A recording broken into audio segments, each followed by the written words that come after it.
Hello everyone, my name is KatyBelles. I'm a senior from the Washington State Junior Hereford Association. And today for the Certified Hereford Beef Cooking Challenge, we are going to be making what I like to call rancher's pie.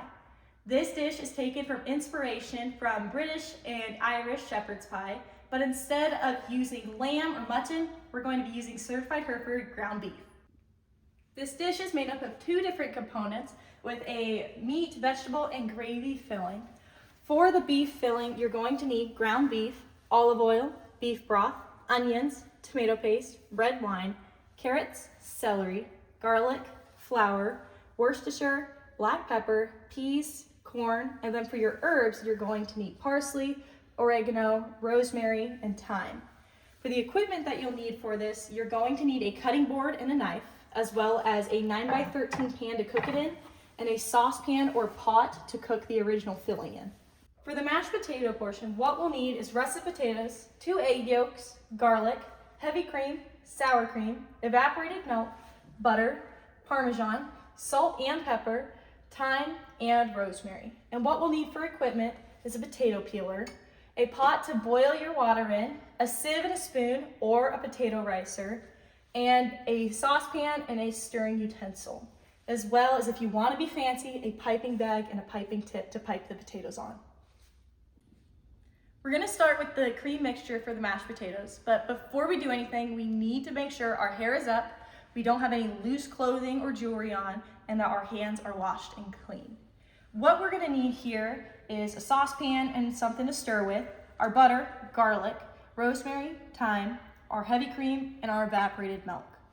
First, what we're going to do is crush our garlic. We have it peeled and any nasty spots are trimmed off, and all we're going to do is just kind of smush it down there. What that's going to do when we're cooking it is release a little bit more of those flavors and get that milk and cream to have a little bit more of that garlic flavor. Next, what we're going to do is get the saucepan up onto medium heat and just add all of this in here. So we've got all of our ingredients in the saucepan and we have it cooking on medium heat just until it comes up to a boil. While this is cooking and all steeping together, we're going to get our water started for our potatoes and let that come to a boil. And while this is all heating up, we're going to start by peeling and dicing our potatoes. So over here, we're just going to peel and cube our potatoes into about 1-inch cubes. It's really important that while we're peeling these, we are super careful that we don't get our skin, because that's going to hurt and that is not safe. So we're just going to be really careful to peel these potatoes and be really safe. Always peel away from you. You never want to peel these potatoes inwards towards your hands. So now we got our potatoes all cut up and peeled. We're going to add them into our water and let them start to cook. And while that's going on, we're going to start preheating our pan for the meat and vegetables. And all while that's happening, we're going to keep this cream on a simmer for about 20 more minutes. So make sure you keep an eye on it because it can boil over really easily. And if it starts to get too warm and starts boiling over, turn the heat down on it a little bit more. All right, we're going to add the olive oil into the pan, about 1-2 tablespoons. And then let that get warming up on medium heat. While we let that heat up, we're going to go over and start cutting our carrots, celery, and onions. So I've already washed off my cutting board and knife, and I've washed and peeled my carrots. So for cutting these, we're going to want to cut off the ends, and then we're going to want to mince them up pretty finely.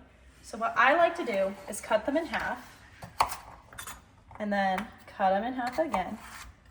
And if there's a little bit thicker at the end, what I like to do is really carefully make sure your knuckles are kind of holding on to the carrot and make another little cut so it's all pretty evenly sized over there. Make sure your knife is pretty sharp because that's much safer than a dull knife.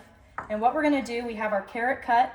We're going to hold on to it with our knuckles so that we don't have our fingers hanging out to get cut by the knife. And we're just going to make pretty even sized little cuts on the carrot and move our knife all the way down on the carrot. My carrots are chopped and we're going to do pretty much the same process with the celery.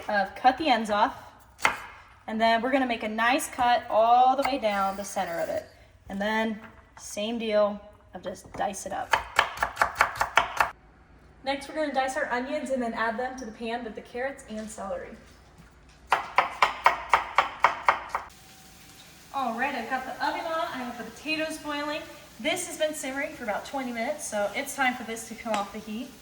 And the onions are starting to sweat and turn translucent, so it's time to add in the ground beef. So we're gonna add in our certified Hereford ground beef and let this start cooking and browning. While the beef's cooking, I'd like to talk a little bit of why I chose this dish. Shepherd's pie became popular back in the 18th century in Ireland, made by poor shepherds as a very frugal and hearty dish. It was made using leftover meat and just covering it with mashed potatoes. Shepherd's pie used to be made with lamb and mutton because the Irish at that time could not afford the wealthy beef brought in by the British. So with this variation, it focuses more on ground beef as a more popular alternative in the United States, as it's the second most popular protein behind chicken. And more on ground beef, it's one of the most popular forms of beef in the United States, with 30% of all retail beef purchases being ground beef. It's usually made up of portions of the chuck and the round, as well as parts of the flank, which are all ground up to create ground beef. And as beef prices rise pretty consistently for consumers, they rely on ground beef as a consistent yet versatile product that they can use for several different dishes, like spaghetti, tacos, and rancher's pie. Now that the beef's all browned, we're gonna add in our herbs, our garlic, as well as our tomato paste.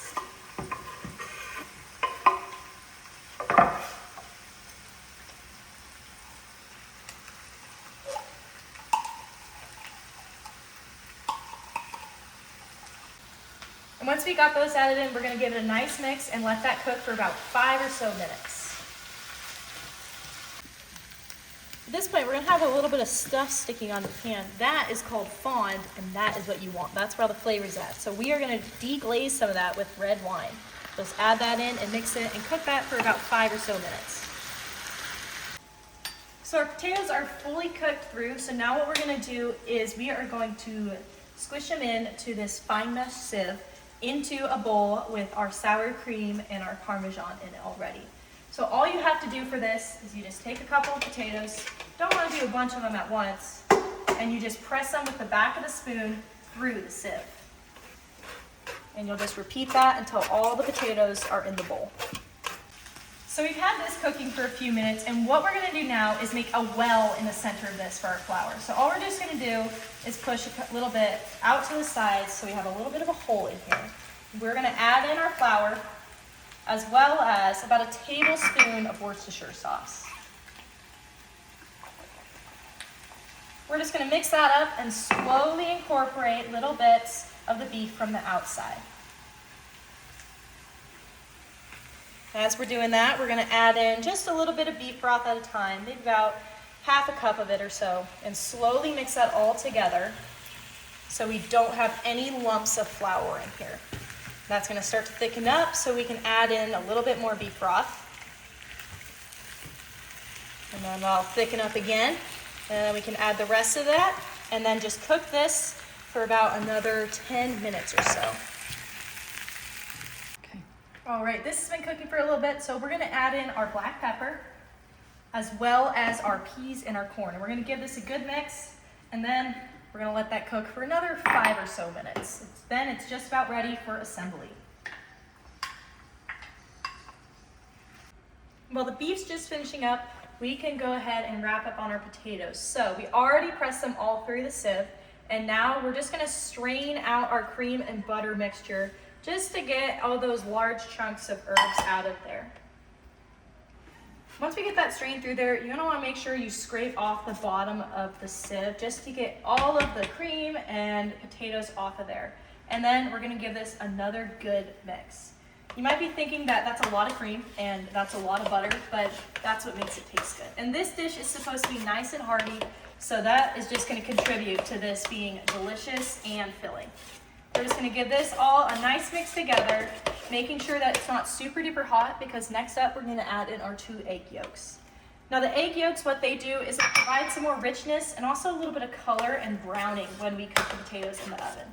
So we're just gonna get this all stirred, make sure it's nice and combined, that there's no streaks of eggs, because no one wants to bite into an uncooked or a cooked piece of unmixed egg.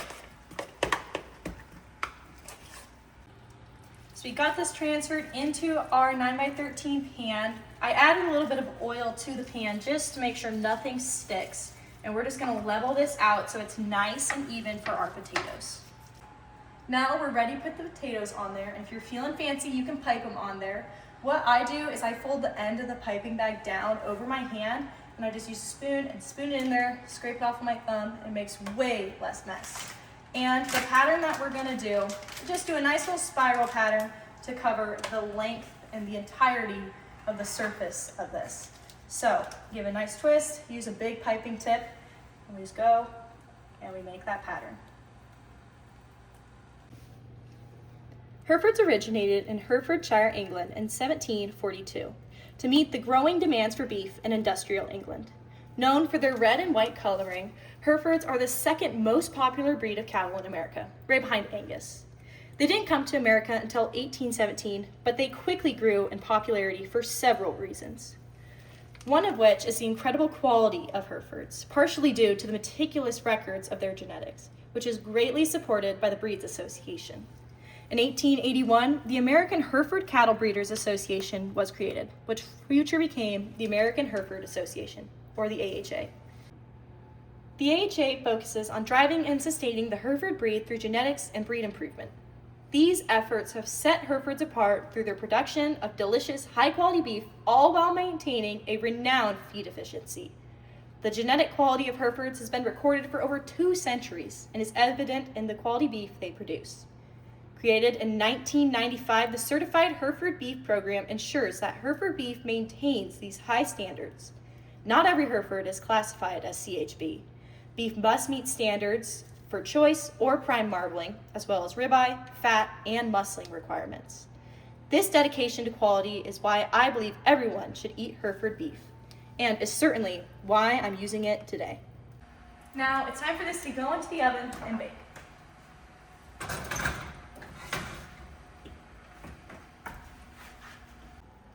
All right, it just came out of the oven. It looks really good. We're gonna let it sit for about 15 minutes just so it can rest and cool down. We've had this resting for about 15 minutes, so now all that's left is to plate it up. I'm choosing to serve this with a light salad, but it is a pretty hearty dish, so it will stand on its own. We're just gonna get right in here. It turned out great. Perfect. All right, that is Rancher's Pie. My name is KatyBelles from the Washington State Junior Hereford Association, and enjoy.